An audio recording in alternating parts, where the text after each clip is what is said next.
I want to touch on a story that recently caught my attention. Award-winning actor Wendell Pierce says a family member's application to rent an apartment in Harlem was turned down based on race. This despite Pierce himself being a guarantor on the application. Pierce is best known for the roles on The Wire and Treme. He says that despite starring in 2 television series, a big budget film, and a starring run on Broadway, somehow the application was still denied. Pierce said he was motivated to share his story after a recent appeals court ruling blocked an Atlanta-based investment firm called the Fearless Fund from running a grant program that invests in businesses led by Black women. Here's what he posted on X to highlight the larger issue of racism and discrimination. For those of you who don't understand my righteous anger, I'm on 2 TV series, Elsbeth and Raising Canaan. I'm filming Superman. 2 years ago, I finished the 4th season of Jack Ryan. Last year, I finished a run on Broadway in Death of a Salesman.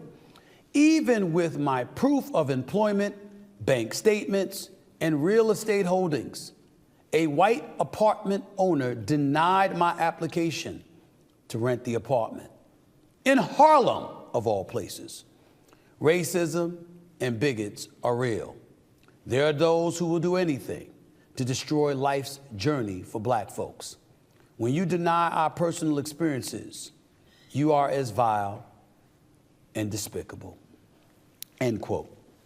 You know, I wanted this subject broached because we're certainly not speaking about everybody. All white folks are that way. All white folks are not that way. All non-Black folks are not that way. But the reality is that racism and bigotry and all of that stuff is alive and well. And you see the sensitivities heightened throughout our society because of the kind of climate that we're living in. And politics and what has been taking place in the political stratosphere has basically trickled down to everyday society. We look at the streets, we see the division. We look in boardrooms, we see division. We look in the workplace, we see division.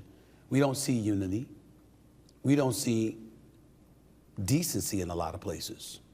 A matter of fact, indecent behavior seems to be more popular than ever before. The level of tolerance for the lack of decorum, lack of professionalism, lack of decency and beyond has really permeated our society. At some point in time, we got to ask ourselves, what are we going to do about it? What are we going to do about it?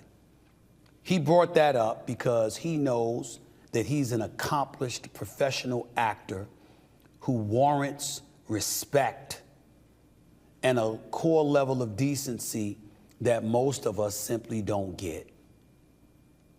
And if we're not speaking up about that, who will? If we look throughout our society and you look at some of the frustrations that are permeating, that's what everybody's talking about. I'm one of those people who firmly believes, you know something? Regardless of how heinous or insidious something is, if everywhere we look, we can point to that everybody is suffering the same maladies, we can deal with it. Because as a society, we'll rise up, we'll come together, and we'll say, hell with that, enough of this.